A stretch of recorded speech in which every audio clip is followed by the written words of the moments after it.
Frontline 24 में आप सबों का स्वागत है। अभी हम पहुंचे हैं रहिका प्रखंड के लक्ष्मीपुर पंचायत, जहां से हमारे साथ हैं इस पंचायत के संभावित मुखिया पद के प्रत्याशी अब्दुल राजीक साहब। और ये युवा हैं, समाज सेवा में अभिरुचि रखते आए हैं। काफ़ी युवाओं के बीच, महिलाओं के बीच और समाज के हर वर्गों के बीच इनकी पैठ अच्छी है। लोगों से जब फ्रंटलाइन की टीम बात की है तो लोगों ने इनकी प्रशंसा की है, इनकी तारीफ़ की है। इस बार ये चुनाव मैदान में जा रहे हैं लक्ष्मीपुर पंचायत से और करते हैं इनसे चुनावी चर्चा। सबसे पहले राजीक साहब, आप फ्रंटलाइन 24 में आपका स्वागत है। धन्यवाद। फ्रंटलाइन का धन्यवाद कि आपने वक्त निकाल के यहाँ तक आपने समय दिया है, इसके लिए बहुत बहुत धन्यवाद। अब ये बताइए, आप कि इस बार आप लक्ष्मीपुर पंचायत से मुखिया पद के प्रत्याशी होने जा रहे हैं, नामांकन करने ही वाले हैं। चुनावी सरगर्मी बढ़ चुकी है, कई प्रत्याशी एक दूसरे से दो दो हाथ करने के लिए तैयार बैठे हैं।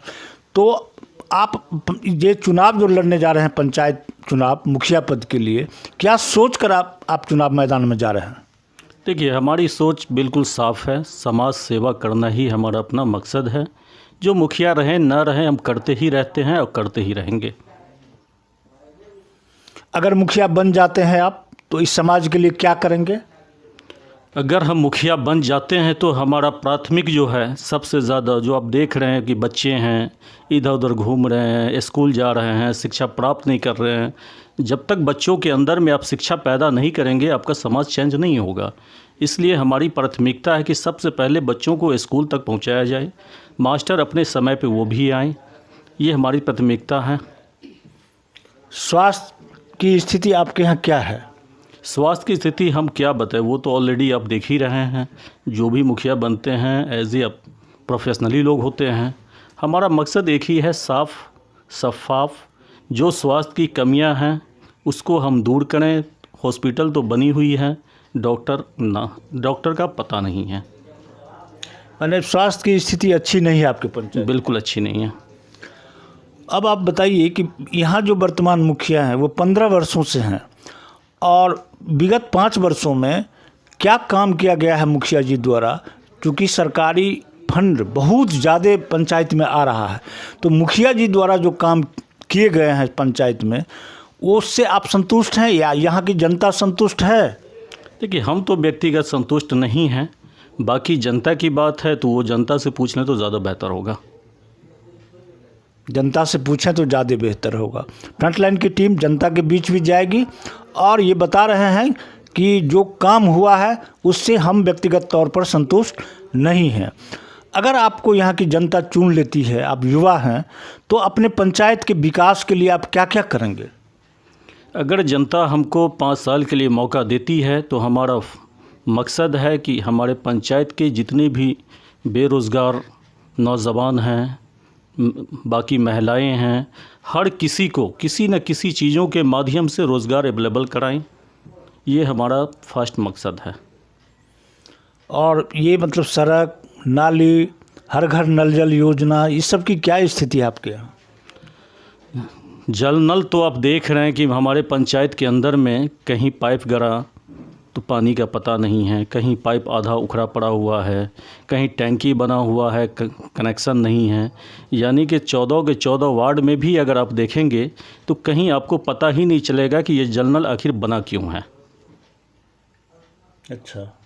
और आवास योजना है, प्रधानमंत्री आवास योजना, वृद्धा पेंशन, शौचालय योजना, इन सब योजनाओं की क्या स्थिति है आपके पंचायत में?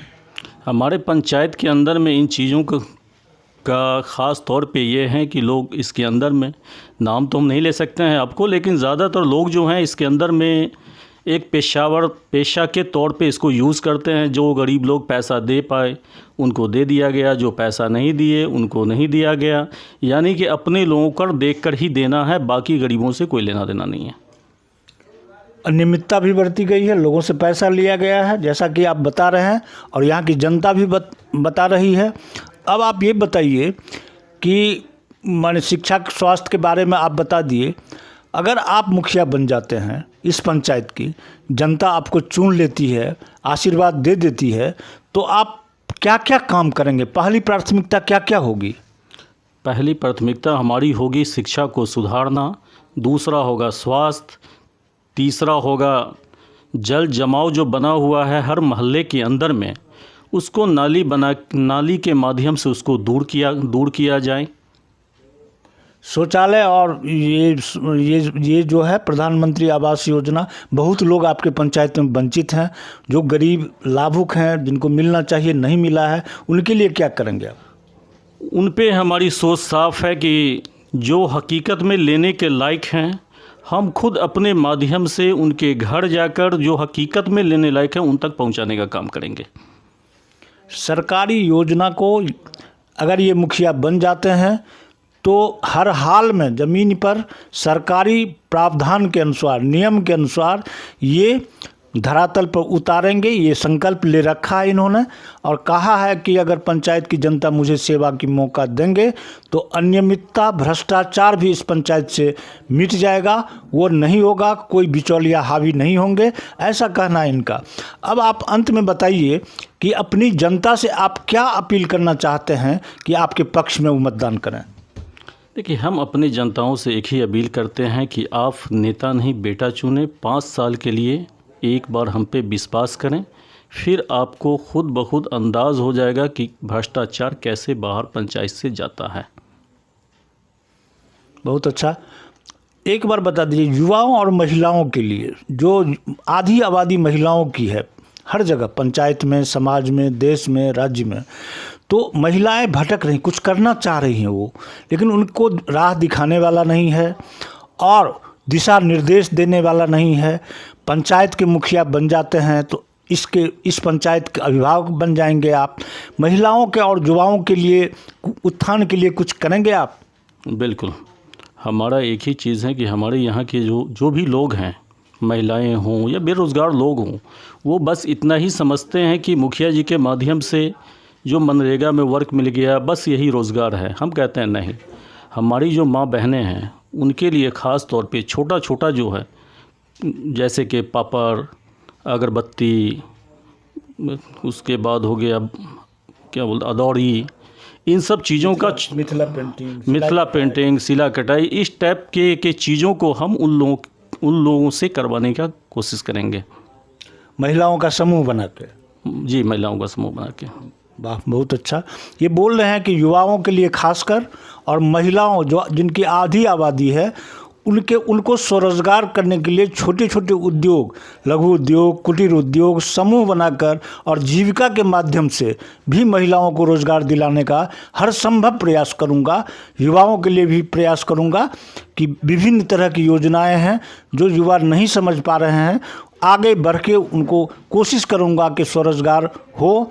जो पढ़े लिखे हैं उनके लिए भी और जो अनपढ़ हैं उनके लिए भी अलग अलग तरह से ये योजनाओं में कार्यरत करवाएंगे, ये कहना है इनका। अंत में एक अपील, ये आपके पंचायत में कितने वार्ड हैं और कितने मतदाता होंगे? हमारे पंचायत में 14 वार्ड है, तकरीबन 8400 मतदाताएँ हैं। 14 वार्ड और 8400 मतदाता, बहुत अच्छा। इन्होंने कहा है, ये मुखिया पद के संभावित प्रत्याशी हैं लक्ष्मीपुर पंचायत के। इन्होंने बेबाकी से हर सवाल का जवाब दिया है और कहा है कि अगर यहाँ की जनता मुझे चुन लेती है, सेवा का मौका देती है, तो मैं नेता नहीं बेटा बनकर काम करूँगा, सेवक बनकर काम करूँगा और पंचायत के चहुमुखी विकास के लिए कोई कसर नहीं छोड़ूंगा। धन्यवाद। देखते रहें फ्रंटलाइन 24।